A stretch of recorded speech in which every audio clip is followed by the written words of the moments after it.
जय माता की। हर हर महादेव।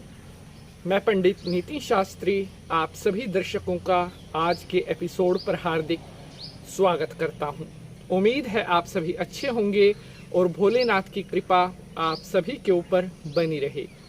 मेरे प्यारे बंधुजनों, आज मैं आपके लिए लेकर के आया हूं एक बहुत ही सुंदर विषय, एक ऐसा विषय जो आपकी घर की सुख शांति के लिए, आपके घर के पैसे के लिए बहुत ज़्यादा जरूरी है।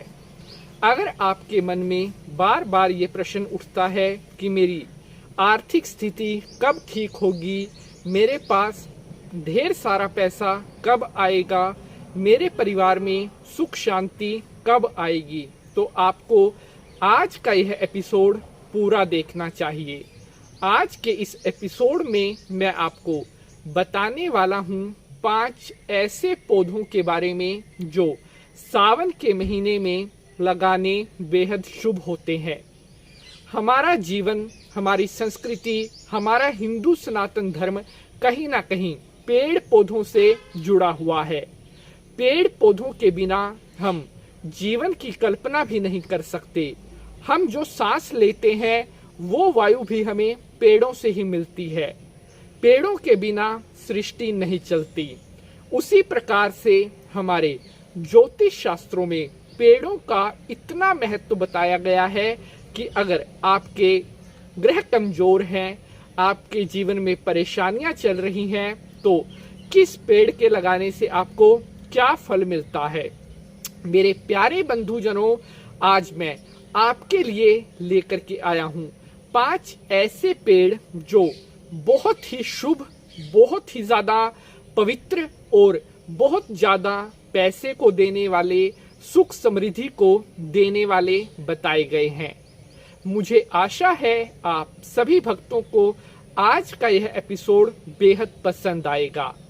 अगर आप पहली बार पंडित नितिन शास्त्री चैनल पर आए हैं तो अभी धर्म, कर्म, व्रत, तीज, त्योहार, पूजा पाठ से जुड़ी हुई सबसे शुद्ध जानकारी प्राप्त करने के लिए चैनल को सब्सक्राइब करने के बाद घंटी का निशान जरूर दबा लें, जिससे आपको आने वाले हर एपिसोड की सूचना सबसे पहले मिलती रहे। तो चलिए देवाधिदेव महादेव को प्रणाम करते हुए आज के एपिसोड को शुरू करते हैं। काशी विश्वनाथ शंभो, हर हर अमरनाथ गंगे। तो मेरे प्यारे बंधुजनों, मैं पंडित नितिन शास्त्री हाजिर हूं आप सभी भक्तों के सामने एक बहुत ही सुंदर विषय के साथ। मेरे प्यारे बंधुजनों, अगर आपके घर में अकारण ही लड़ाइयां होती रहती हैं, परिवार में पैसे की समस्या चलती है या फिर सुख शांति कम हो गई है, तो घबराएं नहीं, क्योंकि हमारे ज्योतिष शास्त्रों में कहा गया है समस्याएं हैं तो समाधान भी है, ग्रह अगर खराब है तो उनके निदान भी हैं। अपना आज का टॉपिक शुरू करते हैं। जल्दबाजी नहीं करनी है, आराम से सारी जानकारी सुननी है, क्योंकि हम इतनी जो मेहनत करते हैं ये सिर्फ आपके लिए ही करते हैं।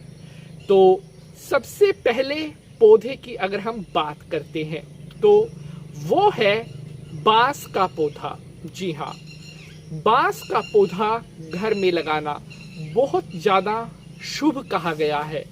ऐसा माना जाता है कि जिन घरों में बांस का पौधा लगा हुआ होता है, इन घरों में कभी भी कोई नेगेटिविटी प्रवेश नहीं कर पाती। बांस के पौधे की एक ऐसी शक्ति होती है जो अपने आसपास बुरी शक्तियों को फटकने नहीं देती। बांस के पौधे में एक ऐसी पवित्र, एक ऐसी ऊर्जा होती है कि जहां पर ये पौधा लगा हुआ होता है वहां के वातावरण को ये इतना ज्यादा शुभ बना देता है कि हर तरह से वहां पर शांति, हर तरह से वहां एक धार्मिक वातावरण बना रहता है। तो बांस का पौधा घर में जरूर लगाना चाहिए। अब बढ़ते हैं आगे और बात करते हैं दूसरे पौधे की। तो दूसरा जो पौधा है वह है केले का पेड़। केले का पेड़ जो कि साक्षात नारायण देवता बृहस्पति देवता का स्वरूप कहा गया है।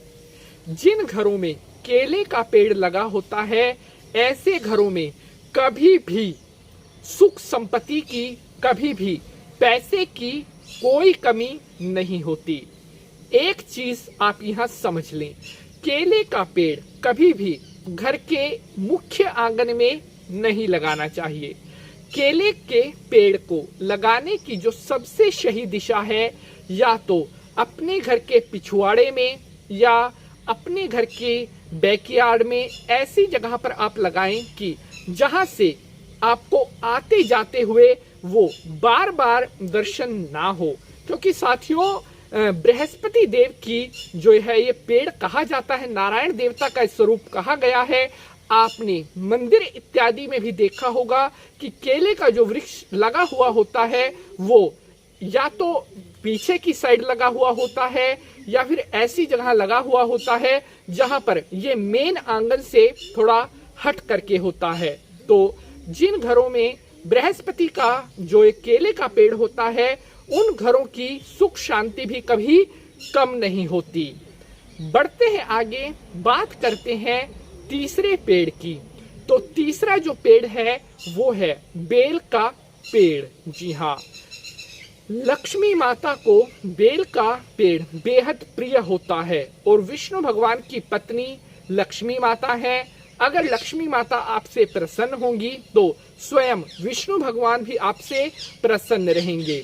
अगर आपके परिवार में बहुत ज्यादा पैसे की कमी आती है, अगर आपको बार बार पैसे का घाटा उठाना पड़ता है या फिर आपके सर पर पैसे का बहुत ज्यादा कर्ज हो गया है, तो अपने घर में अभी बेल का पेड़ लगाएं और हर प्रकार की समस्या से छुटकारा पाएं। बढ़ते हैं आगे, बात करते हैं अगले पेड़ के बारे में। तो अगला जो पेड़ है वो है तुलसी का पौधा। इसके बारे में आपको ज्यादा बताने की आवश्यकता तो नहीं है, क्योंकि तुलसी के बारे में आप सभी जानते हैं कि हमारे सत्य सनातन धर्म में तुलसी को साक्षात लक्ष्मी स्वरूपा अर्थात माता का स्वरूप कहा गया है। जो घर तुलसी का पौधा जहां लगा होता है वे तीर्थ के समान होते हैं। ऐसे घरों में देवता भी, पितर देवता भी बड़ी खुशी खुशी अपना शुभ आशीर्वाद प्रदान करते हैं। तो तुलसी का पेड़ लगाने से घर में नेगेटिविटी नहीं आती और हमेशा परिवार के लोगों के बीच में प्रेम बना रहता है। और बात करते हैं अगले पौधे के बारे में। तो अगला जो पौधा है वो है पीपल का पौधा। हालांकि इस पौधे को घर में लगाने से थोड़ा परहेज किया जाता है।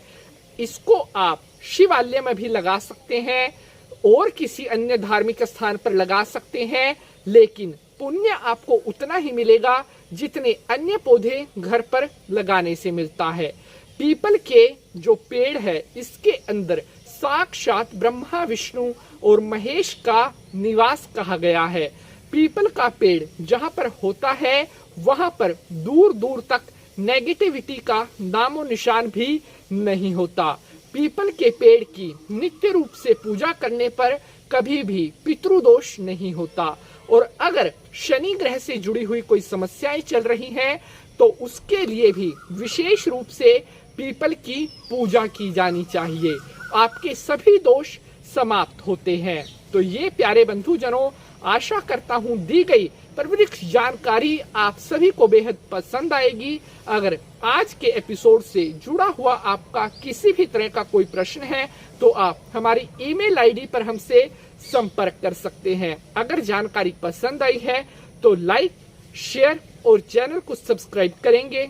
आज के लिए बस इतना ही। अब आपसे मुलाकात होगी अगले एपिसोड में किसी नए विषय के साथ। तब तक के लिए आप सभी वक्त हंसते रहें, मुस्कुराते रहें और कमेंट में ओम नमः शिवाय जरूर लिखना है। ओम त्र्यंबकम यजामहे सुगंधिम पुष्टिवर्धनम उर्वारुकमिव बंधनान् मृत्युर्मोक्षीयमामृतात्। हर हर महादेव।